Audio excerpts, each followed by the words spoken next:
Okay, far from here. folks. So I've got a bird of another feather, but in the jazz style. His name is Camilo Bosso, and he's one of the members of a group that I actually fell in love with after listening to the gentrification blues that they did as a single and then discovered their whole discography. So, Camilo, based on what I've read from the group, you guys have been together for 15 years, correct? That's right. That's right. We started in 2008, more or less, and this is our new coming album. Will be our sixth album. Which is We've Brand released New six, Day, right? brand new day. That's right. That's right. Yeah, I was listening to the previous album, which was Crazy Nobody something. cares. Nobody cares. Nobody Nobody cares. That's right. cares. And you guys have gone through a whole gentrification, so to speak, of your own styles because you purified it to by doing covers, and then eventually you decided to do something a little bit more um, orchestral. You're a six-piece band, Yeah, that's right. and out of the six, there's how many? What? Which members do what? For you, for Okay. example. So yeah, I'm the bass player, Mhm. and we have basically we have just the six pieces because it's a basic rhythm section. It's Okay. drums played by Pablo Cabra. I'm the bass player, double bass, and the guitarist who also plays banjo is Matias Comino, and we accompany our main feature, which could be called, which is a vocal trio. No, Okay. it's a vocal trio. It's two girls and a boy. Elena Amado soprano, Paula Padilla is the alto, and Marcos Padilla is a high range tenor. Because what they specialize in, or what we fell in love with, this typical style from really the 20s and the 30s in the States called close harmony, Hmm. which is really the style of composing, which is similar to what a horn section, the way that the horn section arrangements would be. The lines are like in a closed chord kind of progression, no? And Okay. this is like this was very in fashion in the early jazz days. No, there were many groups, and especially maybe you read about it. We were very influenced. We love a band from New Orleans called the Boswell Sisters, which were three real sisters. They were actually sisters, and they were very innovative and quite like pioneers in this style. And so we fell in love with them, and that's what got us going. Um, it's true that we started doing all of this repertoire. We started, we delved into this all the classics, and we're interested in producing our own arrangements of classics that maybe hadn't been famous with this kind of vocal trio arrangement, no? And Hmm. this, well, we approach this with a lot of respect and humbleness because we're from Seville in Spain, and our first three albums were basically exploring all this repertoire, and there was a bit of a tribute too for these Boswell sisters from New Orleans who are quite forgotten.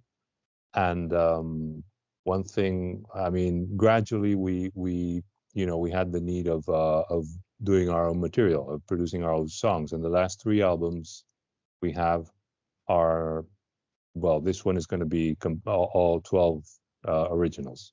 So yeah, the last two albums are mainly originals, and the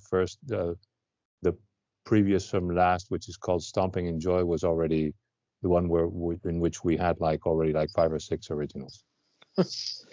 So I've seen and listened. Actually, it was a fun romp, and I'm gonna have to actually listen to all of them again because some of the tunes, your group actually went and dug up tunes that were during their heyday. They were very popular, but they literally fell off the face of the earth for a That's right. long period of time.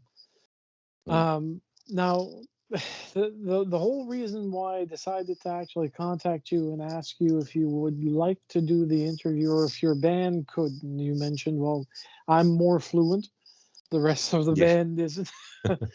One of the things that comes to mind is how do you guys go about recording? If you're more fluent than the rest, are you practicing vocal coaching in regards to remembering how to say the words, or Well, actually, yes. Actually, I've always been a bit like the coach for our three singers. We're friends from way back, and well, my situation is my mom's from the States, so I'm like half breed, and so uh, I've been a bit the one in charge of supervising lyrics and helping them out with pronunciation because at the beginning it was quite difficult for the singers. They're Spaniards, so their mother tongue is Spanish, and yeah, it was an adventure. Yeah, you can listen so? to maybe you can hear that on the records. No, I mean you can tell maybe it's not native singers, but you will hear probably an evolution in their English and their pronunciation. Yeah. There's a slight tinge of Spanish that comes from the actual singing, but it's not. How can I put it? I've heard. I'm 45 years old. I've been doing my radio show for at least 25, and in the Uh-huh. 25 years of doing my show, there's a whole cornucopia of artists with the same problem where they're either super coached to the point that when they're singing you don't hear the difference, but their mother tongue is completely different than what they're actually singing. So it comes up sometimes you get that little um je ne sais quoi that I'm trying to find the odd bug in the voice. Yeah. A little bit like Celine Dion. She's French. She sings in Yeah. English, but you can still hear a little bit of French in her Yeah. intonations. So Yeah. Yeah. Now with Latin music being so big, it's more common, no, to hear like Spanish accents and all of this, no? Yeah. it is, yes. Well, Selena and the whole lot of them that followed in her footsteps to come into the U.S., Canada. The Cuban influences, the same thing. We hear them if they sing in English. We usually hear sticks. It's like a soulful add-on to what you're actually providing to the listeners. Mm. So you've been together for 15 years, but how did you guys actually meet? Because if your mom's from the States and you were probably born either in the US or in Spain, Yeah. how did you manage Well, to get everyone together at the proper time and moment? that's right.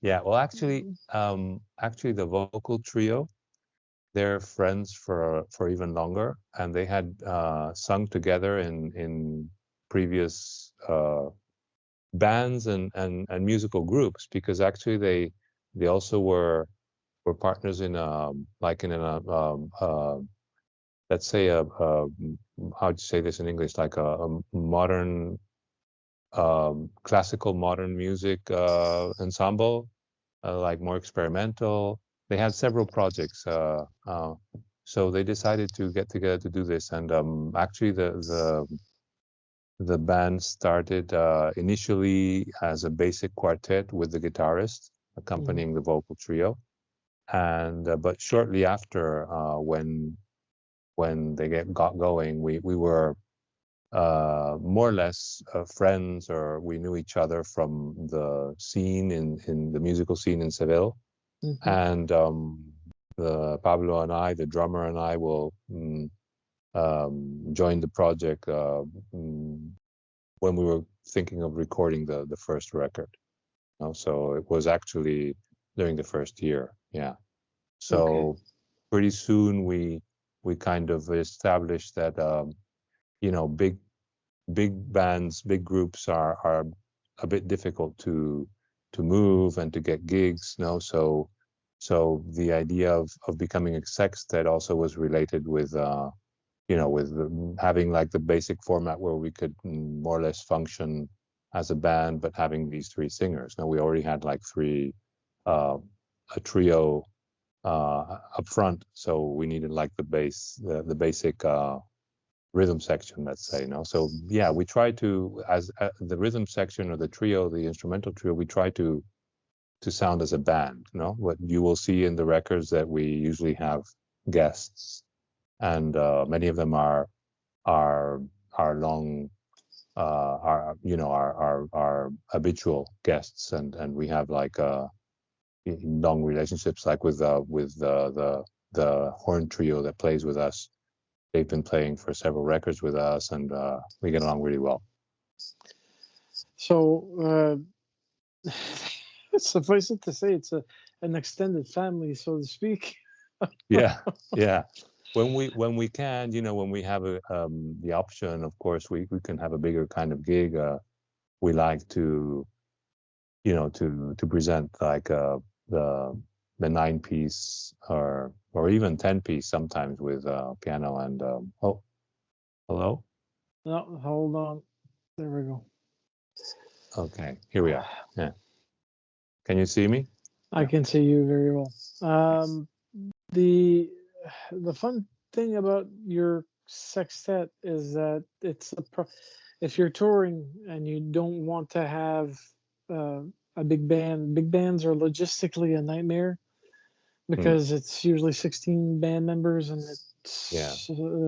they either go by bus if they're doing a tour, at least here in North America, or they fly and they have replacement band members in the States or another part of Canada. Similar to you, where you've got guests that have appeared on the album. They might be available for a special event that you be doing, because I noticed that you're quite active. You've toured mostly in Spain. You did it in the US at one point. Hopefully we'll get to see you in Canada during the festival season for jazz, especially the Halifax Jazz Festival, which is quite prominent. That would be great. Yeah. It would be. We went to the States almost 10 years ago. We were invited to an event in New Orleans. It was like a tribute event to this group I mentioned, the Boswell sisters. These three women from New Orleans from the 20s, 30s, who were really big in the late 20s and early 30s, but their careers, being women, ended quite early. One of them was handicapped. So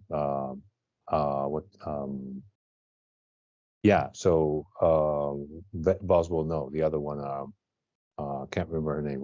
Anyway, they kind of, they stopped singing in the mid 30s, and so they were widely forgotten. But they were playing with the main figures of jazz from New Orleans and New York and all around the States in the 30s, and they were quite influential and very experimental. And this is what also inspired us, because they were very accomplished musicians. They all three of them played instruments apart from singing.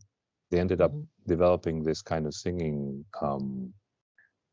style, but they started at their first recordings. They also play instruments, but what we found very nice and interesting was they played around with the texts, like with deforming the lyrics, playing with gibberish, whatever. They were good improvisers and did all kinds of effects, imitated instruments. So all of this was very inspiring for us, and that's why, they were a big influence for us to start this project and a bit vindicate this kind of style, which is kind of forgotten, no? But this took us to the fans and family of this band organized this event, like to commemorate them in 2014 in New Orleans, and we were invited there with several bands from around the world who a bit did their repertoire. So that was a good, very nice trip, and we ended up doing a few gigs in New Orleans and around. So yeah, it was a great experience. We learned a lot. Because you also at one point, I think it was in 2019, you actually fronted for Pink Martini at one of the events.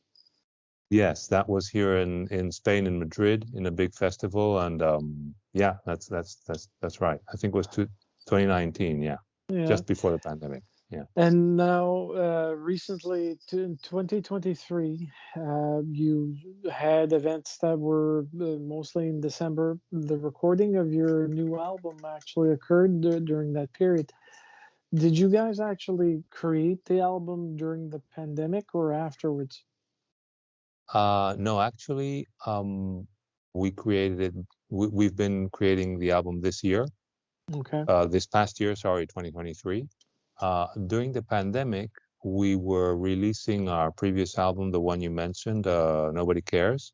It Okay. came out it came out, actually, we were releasing it in March 2020. So the whole tour and everything was quite affected by, by all this mess. And so this album has been a bit like a strange album. The previous one, Nobody Cares, where, well, we tried to tour it, and but it was different. No, it was a bit different. Yeah.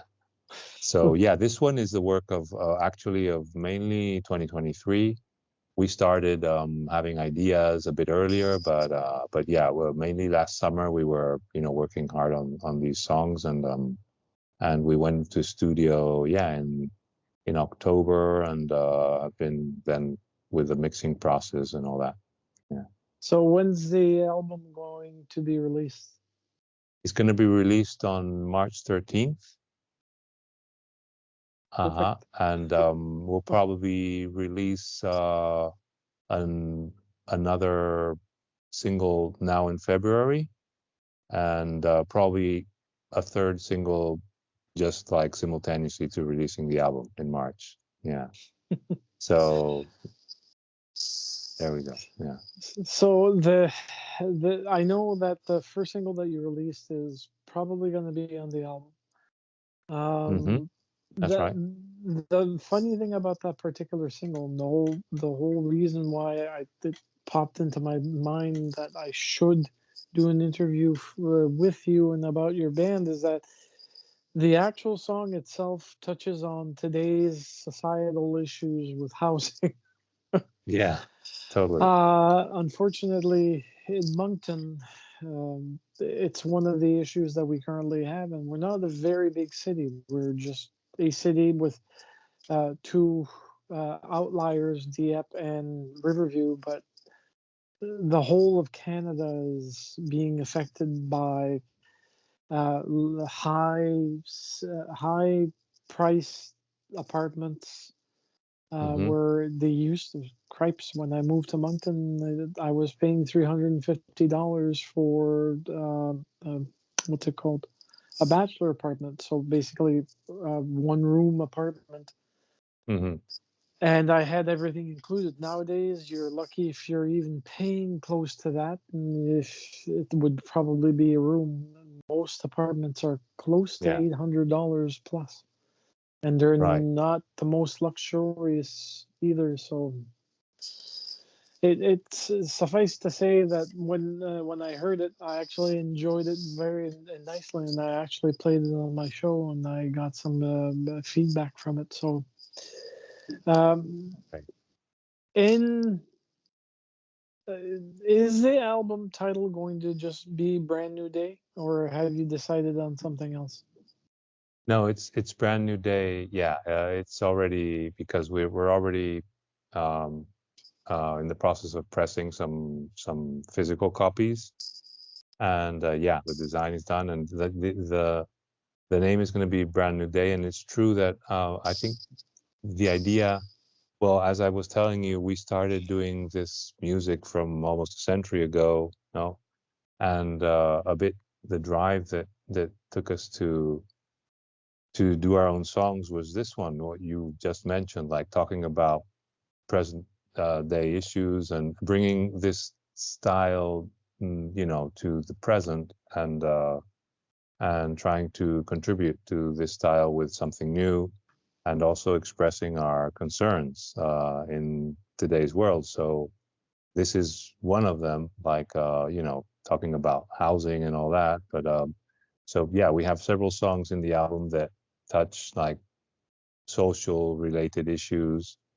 Um, we're also, we're a band driven by the the the role of women in music and in general in society. We've always like if you listen to previous records, we have "Keep Your Head Up, Sister," for example, which is a blues that is encouraging girls to go for it, and because we have two of our front women are girls, no, and they and we this is important for us. No, it's a mixed band, and so this is also an issue or a topic we consider is quite um, something that concerns us all. And there's other topics that we talk about that are related to today's society. Climate Mhm. change too. There's a song that talks a bit about that. There's also more intimate. There's always more intimate subjects in our songs too, but usually we play with irony and with humor, which is, I think, a part of the legacy of the music from that time. Mm. That they could make social comment. They could. Some of the songs are. If you listen to them carefully, you see they're like stronger stories, or they have uh, a criticism, or they express I don't know, harder subjects, but always with kind of with humor trying to play a part in it. And we've kind of that's kind of influenced us a lot, and it usually is present in our music. um, so we have a mixture of subjects, and Brand New Day is related to one of the songs of the record, but Mhm. it refers to maybe trying to bring a bit of a fresh light, and a fresh look to the present times we live in, and a bit of hope. So that's a bit the reason for the title of the album. Nice. Well, we'll be waiting eagerly to actually see it drop. Now, as a musician, you're also a human being, and so are your members. Um, do you and the band members have any hobbies that you tend to take advantage of during your free time, Other from music, you other from mean? music? Yes. Uh, well, yes. We all have, there's more. Well, we're six people, so each one has their own things. But yes, mainly we share our love for music, and we've also been involved in dancing. There was a big like dance revival scene here related to Lindy Hop and all that. We have a festival. We organize a festival in Seville for more than 10 years now. It's called Sevilla Swing in our home city, Sevilla, Hmm. in which well, we specifically the band, we take care of more of the musical side. We like to bring like bands that we like. Actually, we've brought people from Canada. We have friends in Vancouver who've come have come several musicians have come over to play in Hmm. in swing, trad jazz, this kind of style, and it's also a festival that has dance classes and things like that. So that's one of our hobbies that we share. But of course, yeah, we have other other interests. From I don't know, from going outdoors to well, politics depends on who in the band. No, yeah. So there's So all it could kinds be of anything. Could be reading, could be physical activities, could be biking, could be hiking, yeah. could I don't. be. What about yourself? We'll start with the man behind the scene right now. What do Right. you have as a hobby for yourself? Well, yeah. I mean, apart from being a bass player, maybe my main hobby is probably playing the piano. I'm maybe a frustrated pianist. So I'm always, trying to dedicate some time to the keyboard because I Okay. love it. And that includes all kinds of styles of music. It includes playing Bach or whatever. But well, apart from music, yes, I'm interested in reading quite a lot. I like literature. I'm interested in the current events in the world and how things develop. I try to keep up with that. So that's part of my reads too. Uh, I like cinema. Um, yeah, so quite a Okay. lot, So many things. Yeah. you're a man around town. Now, typically, the last question that I ask is usually irrelevant. It's off the wall. It's the question is, what would you going to try to phrase it properly here? What is your favorite food dish? My favorite what? Sorry. Food dish. Oh, food dish. Okay. Oh, that's well. Actually, I like food very much. So I have many favorites. It would be difficult to maybe if I were speaking to Spaniards, I wouldn't.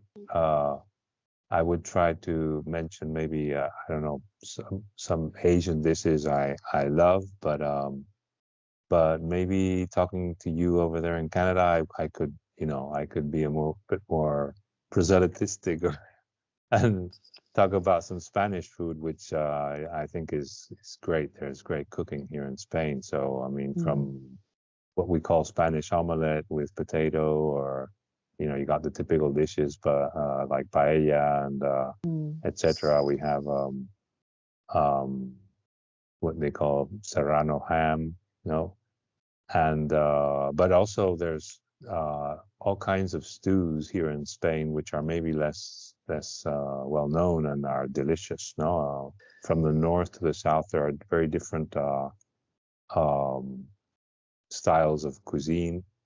It changes a lot in like 700 miles. You have such a Right. variety of different traditions that it's really fun to travel through Spain and Okay. enjoy them. Is there a Mm. particular dish that you like to have more than once in the month? More than once in a month. Oh, sure. Yeah. I mean, I remember going to New Orleans and having all those dishes they have there. That was delicious. Yeah. So, yeah, yeah. But I could have um, yeah, what you call Asturian fabada, which is white beans. I could have that every week, at least once Okay. in the winter, because in the summer it's quite the calories are quite big. Hi. Yeah. Well, folks, Uh, the interview is completed with Monsieur Bosso. Um, Camilo, I hope that we get to see you in Canada eventually, and that we can actually have you at one of the events during summertime. That would be great. Yeah, Hmm. I hope we could someday go over there and tour Canada. I'm sure it would be great. And thank you Well, so much.